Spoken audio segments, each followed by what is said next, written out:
जैसा कि हम इस अचारक बुक के अंदर जो चैप्टर पढ़ रहे थे, चैप्टर नंबर 7 खास रेफ्रिजरेशन सिस्टम्स, तो उसमें पहला जो हमने रेफ्रिजरेशन सिस्टम पढ़ा है वो है कैस्केड रेफ्रिजरेशन सिस्टम, ठीक है ना। तो दूसरा हमारा रेफ्रिजरेशन सिस्टम जो है वो कंपाउंड रेफ्रिजरेशन सिस्टम है। तो कंपाउंड और कैस्केड में क्या फ़र्क है, एक तो ये हम इसके बारे में समझेंगे, ठीक है ना। दूसरा ये समझेंगे कंपाउंड रेफ्रिजरेशन सिस्टम में क्या काम होता है, वो किस तरह से वर्किंग करता है, ठीक है ना। उसके अंदर कंप्रेसर को कैसे जोड़ा गया है, ठीक है ना, तो वो कैसे काम करते हैं, या उनको जोड़ने का मकसद क्या है, उससे हमें क्या फ़ायदा हासिल होता है, उसमें कौन कौन से हिस्से लगाए गए हैं, उन हिस्सों के लगाने का मकसद क्या है, ठीक है। तो ये सारा इसके बारे में इंशाल्लाह हम जानेंगे, ठीक है। तो कंपाउंड रेफ्रिजरेशन सिस्टम जो हमारा है, इसमें दो कंप्रेसरों को सीरीज में जोड़ा गया। क्या किया गया? सीरीज में जोड़ा गया। जैसे पहले हमने रेफ्रिजरेशन साइकिल पढ़ा, या जो सबका हमारा कैस्केड रेफ्रिजरेशन सिस्टम था, उसमें एक सिस्टम की मदद से दूसरे सिस्टम के कंडेंसर को ठंडा किया जा रहा था, लेकिन वो दोनों साइकिल अलग-अलग थे। लेकिन यहाँ पर दो कंप्रेसर जोड़े गए हैं, लेकिन सीरीज में जोड़े गए हैं। पहले कंप्रेसर का प्रेशर दूसरे कंप्रेसर में दाखिल होता है, वो उसके प्रेशर को मजीद बढ़ा देता है, ठीक है। तो गैस की सर्कुलेशन ज़्यादा होने से, सकिंग और डिस्चार्ज ज़्यादा होने से जो हीट ऑब्जर्वेशन जो है वो भी उसी निस्बत से ज़्यादा होती है, ठीक है। यहाँ पर हमने दो कंप्रेसर जो है ना वो यूज़ किए हैं, कंप्रेसर 1 और कंप्रेसर 2, लेकिन दोनों को सीरीज में जोड़ा है। तो उसको सीरीज में जोड़ने से अब आपको लोगों को तो ये पता है कंप्रेसर का काम क्या है, कि जब कंप्रेसर अपना काम सर अंजाम देता है तो रेफ्रिजरेंट के प्रेशर को बढ़ाने के साथ साथ वो टेम्परेचर को भी बढ़ा देता है। तो ज़्यादा टेम्परेचर वाली रेफ्रिजरेंट जब हमारी दूसरे कंप्रेसर में जाएगी तो कंप्रेसर के हीट होने का बाइस बनेगी। तो उसके लिए हमने सेंटर में क्या लगाया है, इंटरकूलर लगाया है, ठीक है। तो हमारा जो पहला कंप्रेसर है, इसमें हम जब ये चलता है, इसमें यह है कि सिस्टम जब रनिंग हालत में होगा तो दोनों कंप्रेसरों का चलना क्या होगा, जरूरी होगा। कंप्रेसर 1 चल रहा है, कंप्रेसर 2 भी चल रहा है। अब कंप्रेसर 1 जब चलेगा तो ये कंप्रेसर को रेफ्रिजरेंट को जब डिस्चार्ज करेगा ज़्यादा प्रेशर के साथ और ज़्यादा दर्जन के साथ, तो पहले वो आयल स्प्लिटर में आएगी। तो आयल स्प्लिटर का इसमें लगाना क्या है, ज़रूरी है, क्योंकि इस कंप्रेसर का आयल उस कंप्रेसर में जा सकता है। ताकि इस कंप्रेसर का आयल उस कंप्रेसर में ना जाए, उसको रोकने के लिए पहले हमने आयल स्प्लिटर लगाया। आयल स्प्लिटर आयल को अलग करेगा और फिर मुकम्मल रेफ्रिजरेंट जो हमारी है वो इंटरकूलर में जाएगी। किस में जाएगी? इंटरकूलर। इंटरकूलर का मकसद ये होता है कि रेफ्रिजरेंट को दूसरे कंप्रेसर में मुंतकिल करने से पहले उसका थोड़ा सा टेम्परेचर डाउन कर लेता है। तो इंटरकूलर में ना उसके प्रेशर में फ़र्क आता है, ना उसकी हालत में फ़र्क आता है, बस सिर्फ उसका जो है हल्का सा टेम्परेचर डाउन कर दिया जाता है, ताकि वो दूसरे कंप्रेसर को हीट करने का सबब ना बने, ताकि दूसरा कंप्रेसर उसको आसानी से प्रेस कर सके। तो उसी प्रेशर के साथ, कम दर्जा के साथ रेफ्रिजरेंट दूसरे कंप्रेसर में इंटर होती है, और इंटर होने के बाद फिर वो जाती है हमारी डिस्चार्ज होकर दूसरे आयल स्प्लिटर। तो दूसरे कंप्रेसर का जो आयल स्प्लिटर है वो भी कंप्रेसर के अंदर आयल के लेवल को बरकरार रखने के लिए लगाया गया है, ताकि इस कंप्रेसर का आयल आगे सिस्टम में ना जाए। तो आयल स्प्लिटर आयल को रोक लेता है, ठीक है ना। तो जब रेफ्रिजरेंट हमारी आयल स्प्लिटर से निकलेगी वो हमारी वेपर की फॉर्म में होगी, ठीक है ना। और फिर वेपर की फॉर्म में जैसे ही वो हमारी कंडेंसर में इंटर होगी तो कंडेंसर में जैसे जैसे वो सर्कुलेट करती जाएगी और वो लिक्विड फॉर्म में तब्दील होती जाएगी, ठीक है ना। जैसे कि हमने डायग्राम के अंदर मुख्तलिफ कलरों से जो है ना इसको फिल किया है। तो जैसे ये हमारा पहला जैसे हमने ये बनाया बक्स बनाया, उसके अंदर जो है हमने ब्लू कलर जो है उसके डॉटेड लगाए हैं, मतलब हाई प्रेशर वेपर जो हमारे हैं जो कंप्रेसर से डिस्चार्ज होते हैं, यानी कि सिस्टम के अंदर हमारे के अंदर जैसे रेफ्रिजरेंट दौरा मुकम्मल करती है तो मुख्तलिफ हालतों से गुजरती है। तो कहीं पर वो हाई प्रेशर की सूरत में होती है, कहीं पर हाई प्रेशर लिक्विड की सूरत में होती है, कहीं पर वो लो प्रेशर लिक्विड की सूरत में होती है, और कहीं पर वो लो प्रेशर वेपर की सूरत में होती है, ठीक है। तो यहाँ पर जो हमारे ब्लू डॉटेड है वो उनको हम हाई प्रेशर वेपर से हाई प्रेशर वेपर को दिखाने के लिए ना ब्लू डॉटेड हम लगा रहे हैं। और यहाँ पर जो हमारा रेड कलर है वो हम हाई प्रेशर लिक्विड को शो कर रहे हैं, और ग्रीन कलर हमारा लो प्रेशर लिक्विड को, और हमारे जो ब्लैक डॉट हैं वो हमारे लो प्रेशर वेपर को शो कर रहे हैं, ठीक है। तो जैसे कि ये नीले डॉट जो हमारे हैं ये हाई प्रेशर वेपर्स हैं, ठीक है ना। तो यहाँ से हाई प्रेशर वेपर डिस्चार्ज हुए, दूसरे कंप्रेसर उनके प्रेशर को मजीद बढ़ा दिया, लेकिन वो ब्लू कलर के ये हाई प्रेशर वेपर थे। जैसे वो कंडेंसर में दाखिल हुई तो कंडेंसर जो हमारा है वो वाटर कूल्ड कंडेंसर है। कौन सा? Water cooled.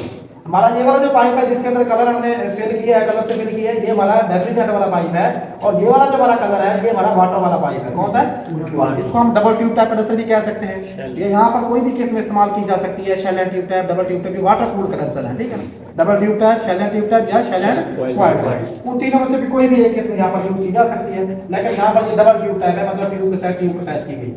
एक ट्यूब में रेफ्रिजरेंट चल रही है तो वो जो हमारे ब्लू डॉटेड थे वो जैसे जैसे कंडेंसर के अंदर सर्कुलेट कर रहे हैं उनकी हीट खारिज हो रही है, तो ऐसा ऐसा वो रेड होते जा रहे हैं, मतलब वो लिक्विड की हालत में तब्दील हो जाते हैं, क्योंकि हमारा जो रेड कलर है यहाँ पर हमने उसको हाई प्रेशर लिक्विड से मेंशन किया है, ठीक है। तो ये हमारी हाई प्रेशर लिक्विड है, क्योंकि कंडेंसर का काम होता है रेफ्रिजरेंट को सिर्फ कंडेंस करना, ना कि उसके प्रेशर में फर्क पैदा करना। तो कंडेंसर सीधे इसकी हालत तब्दील करता है, उसको ठंडा करता है, उसके प्रेशर में फ़र्क कंडेंसर के अंदर नहीं आता। उसी प्रेशर के साथ हमारी रेफ्रिजरेंट जो है लिक्विड फॉर्म में तब्दील होते होते तो वो देखेंगे रेड कलर जो हमारा ये लिक्विड फॉर्म में तब्दील, ठीक है। अब कंडेंसर के बाद जो अगला हमने फास्टी वाला लगाया वो हमारा था लिक्विड रिसीवर। क्या है? लिक्विड। जैसे मैं आप लोगों को पहले ही बता चुका हूँ, रेफ्रिजरेशन साइकिल जो है उसके बुनियादी 4 हिस्से होते हैं।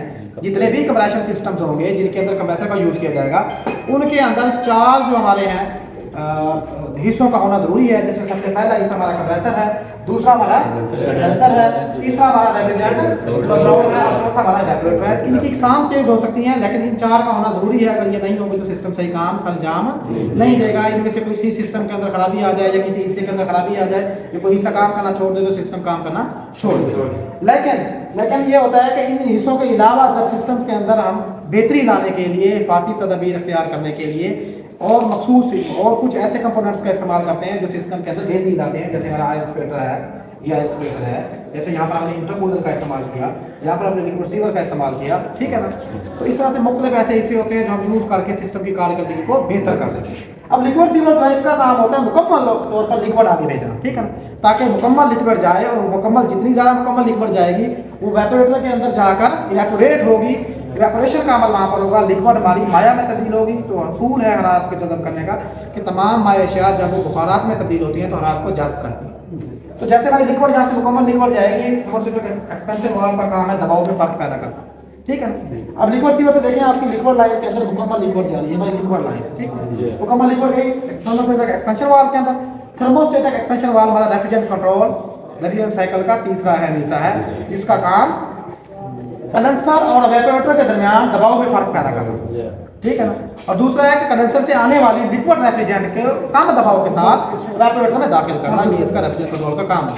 तो फिर हमारी रेफ्रिजरेंट जो है थर्मोस्टेट एक्सपेंशन वाल्व से जैसे इन होगी वो कम दबाव के साथ, क्योंकि रेड कलर जो हमने यहाँ पर मेंशन किया है वो हाई प्रेशर लिक्विड का है और जो ग्रीन कलर हमारा लो प्रेशर लिक्विड का है।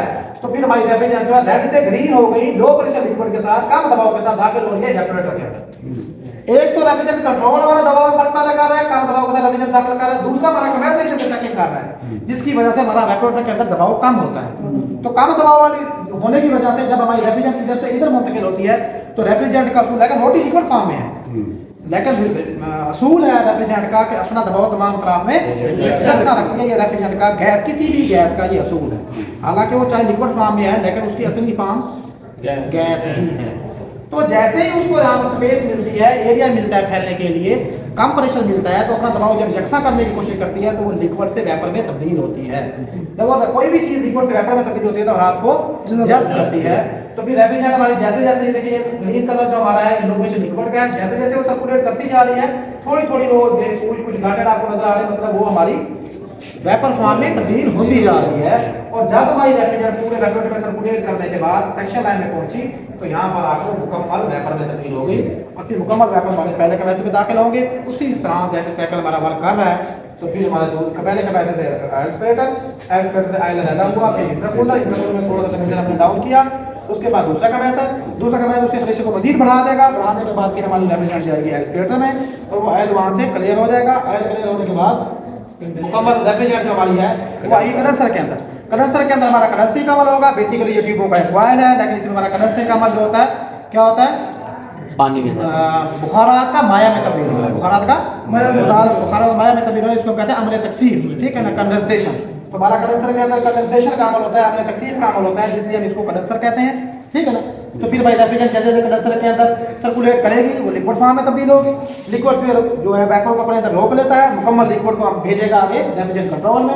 रेफ्रिजरेंट कंट्रोल दबाव में फर्क पैदा करेगा और फिर भाई रेफ्रिजरेंट जो है इवेपोरेटर के अंदर सर्कुलेट करते हुए बाया से बुखारा में तब्दील होगी और रात को ऑब्जर्व करके वेपर की फॉर्म में तब्दील होकर फिर कंप्रेसर में मुंतकिल होगी, ठीक है। तो इस तरह से ये हमारा कंपाउंड रेफ्रिजरेशन सिस्टम है। इसमें हमारे 2 कंप्रेसर जो है वो सीरीज में जोड़े गए हैं, ठीक है ना, और एक वक्त में दोनों कंप्रेसरों का चलना जरूरी है। जब तक ये नहीं चलेंगे तो सिस्टम काम नहीं करेगा। लेकिन इसके बनाने का मकसद ये है, इसके बनाने का मकसद जो है वो बहुत कम दर्जात पैदा करना है, ठीक है। तो ये हमारा सिस्टम जो है बहुत कम दर्जात पैदा करने के लिए इस्तेमाल किया है, ठीक है ना। तो इसमें कंप्रेसरों की तादाद जो है वो ज़्यादा बढ़ाई भी जा सकती है, इससे ज़्यादा भी क्या की जा सकती है, बढ़ाई जा सकती है। कि जैसा कि हमने पढ़ा है कि अगर मिसाल के तौर पर हमने टेम्परेचर जो है 80 डिग्री फ़ारेनहाइट ठीक है ना। माइनस 80 डिग्री फ़ारेनहाइट से माइनस 29 डिग्री सेंटीग्रेड तक टेम्परेचर में पैदा करना हो तो हम 2 कंप्रेसरों का इस्तेमाल करेंगे, ठीक है ना। और उसके अलावा अगर हमने 3 कंप्रेसरों का इस्तेमाल करेंगे तो फिर हम टेम्परेचर जो है माइनस 135 डिग्री फ़ारेनहाइट से माइनस 93 डिग्री सेंटीग्रेड तक टेम्परेचर हम पैदा कर सकते हैं। तो लेकिन जो सबका हमने साइकिल पढ़ा था वो हमारा कैस्केड रेफ्रिजरेशन सिस्टम था। उसके अंदर हमने एक रेफ्रिजरेशन साइकिल की मदद से दूसरे रेफ्रिजरेशन साइकिल के कंडेंसर को ठंडा किया था, ठीक है मतलब। तो लेकिन उसमें हमने टेम्परेचर जो है वो 250 डिग्री माइनस 250 डिग्री फ़ारेनहाइट से माइनस 175 डिग्री सेंटीग्रेड तक पैदा किया था।